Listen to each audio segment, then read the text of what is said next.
Everybody has the ability to succeed in life.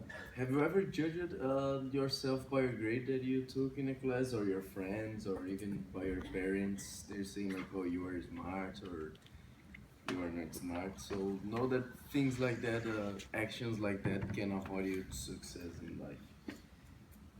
My presentation today is about this success that anybody can have, and even if you think in class that I'm not a person for math, that's not true. It's just you have to work for it, and there is no barrier for us to achieve whatever we want, whatever we dream. So, and I'm gonna show you guys how and why this happens to some people and how to go through it. So I have one question for you guys. Oh, sorry. First, all the information that I'm providing in this presentation is from a book that I read recently. The cause is Mindset: The Psychology to Success. The author is her name is Carol Dweck. She's widely regarded as one of the world's leading in the field of researches for personality, and she won nine lifetime. She has nine one. She won 9 lifetime achievements awards for her researches, and she is now working for as a teacher in about psychology and this stuff in Stanford.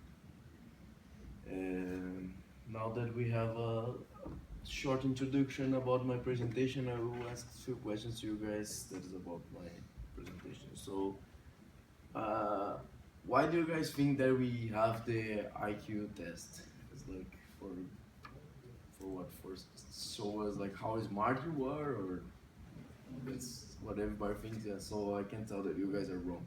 So IQ test was invented in around 1890 for Albert Binet. He was a French guy. He's died unfortunately, and he invented the IQ test just to try to figure out a better method to put the students that were not doing good in high school in French. So he developed this way that he could see which student was not doing good, and he analyzed the method that was doing that, and then he proposed a new method that put these kids back on track to learn on the same way as the others. So the IQ test was just to see like if you were behind or not of the in the subject in the class. So that's what it was invented, and today I don't know why, but we use it on a wrong way. We used to see how smart we are, but that's not true. Another thing is the grades that you take. We think you think that is like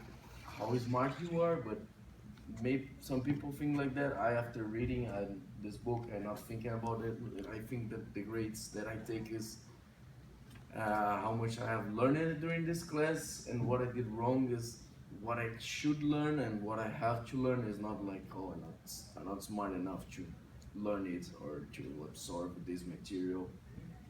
And yeah, this is the type of thinking that we have nowadays that is avoiding us to get better, to learn more.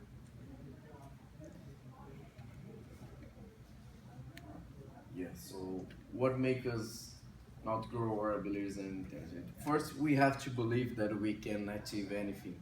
We have to make sure that we are able to go to the things. We never have to judge it ourselves and not even the others.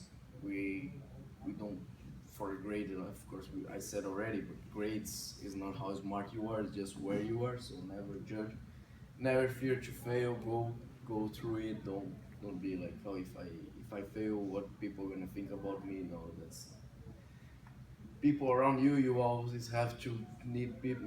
You always need people around you that you motivate you, and not say like, yeah, this is hard, this is impossible, nobody can go through it. No, this type of people will stop you from working hard and being the different people today. And excuses, of course. I am a tennis player, and tennis players are very famous for giving excuses about losing a match or something like that. They always say like, oh, the lights were not good, or the other guy was cheating, and that's using this excuse, you are losing the opportunity to learn. Because when you lose, you can think about why I lost. what could I have done, like what could have done better to win this match? And when you start using excuse, you are not thinking about it. You're just thinking like, oh, it's his fault, it's not his fault, and not your fault. How can you learn from that? Uh, this is a quote from Albert Binet, the inventor of IQ tests, and one of his major books. Books, he's called as the father of the psychology books and behaviors.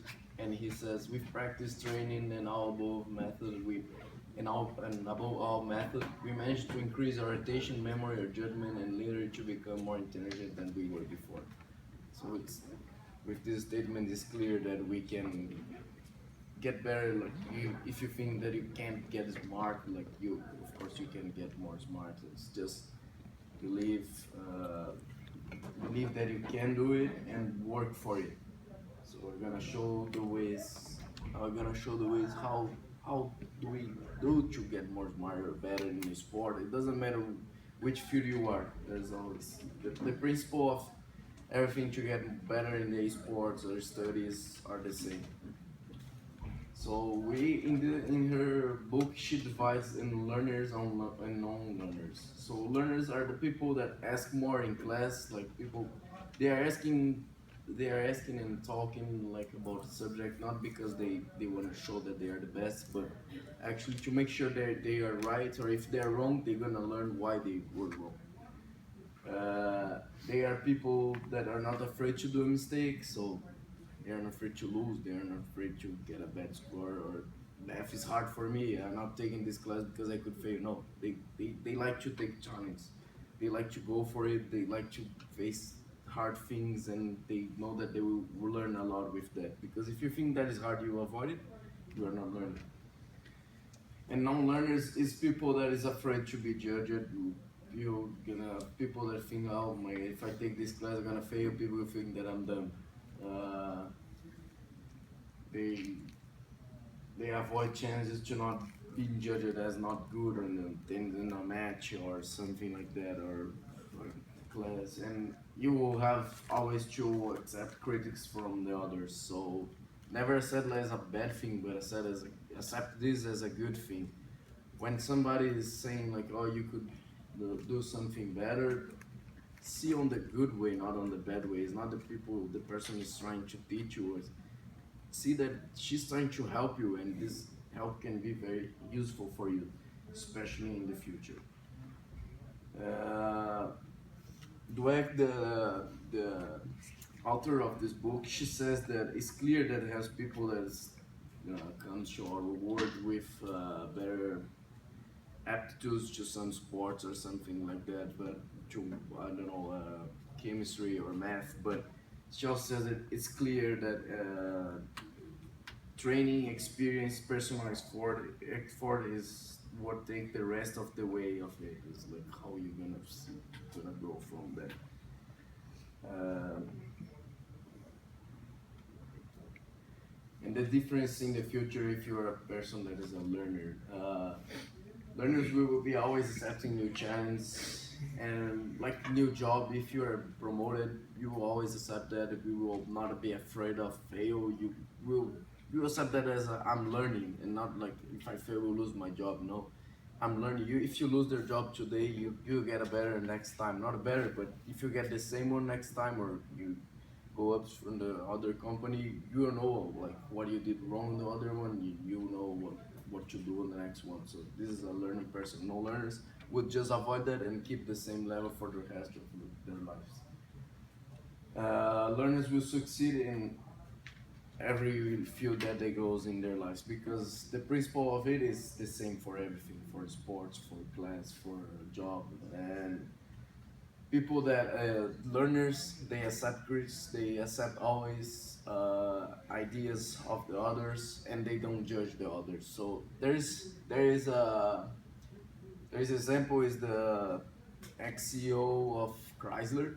He was supposed to be the CEO of Ford, but he wasn't the one chosen at the time. So he got angry and he moved it to Chrysler and said, "I'm gonna make this good," and they didn't give me the chance to do this in Ford. And what happened is he wasn't chosen in Ford because he thought that he was the best one, that nobody could argue with him about what would be good or not.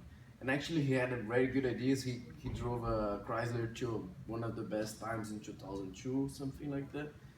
But after that, he didn't change his mind. His workers were saying, his employees were saying, like, you have to change. New companies from Japan, they are coming, from Asia, they are coming, they will do better than we are doing now. And he, instead of listening to that and changing something, he just said, no, you guys are not good enough as me, so you guys are fired.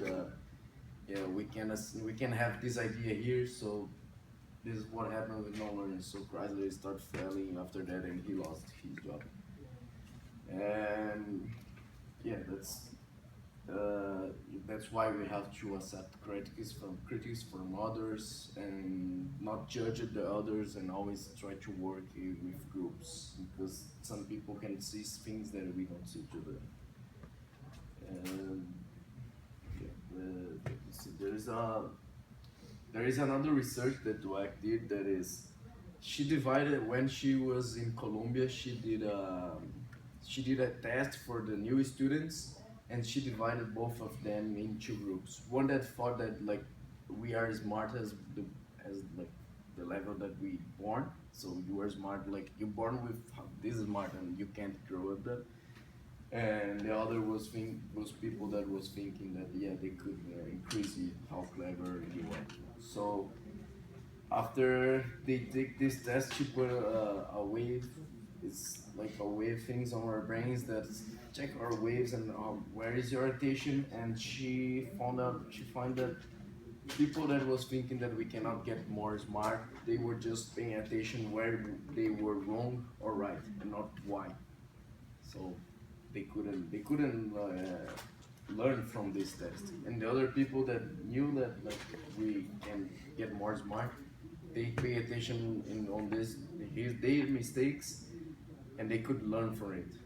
And the other person that was just paying attention to where they were wrong or right, they after she did some questions, and they said that they were paying attention to that they could prove themselves, they were not too bad or not too good, they were judging themselves. So we can't judge ourselves, we have to accept critics, and we have to think that we can do it, and we have go through it. We have to work hard. If you are not doing good in a math and we are studying hard 6 hours every day, maybe that's not the method for you. Each person has a right method to learn.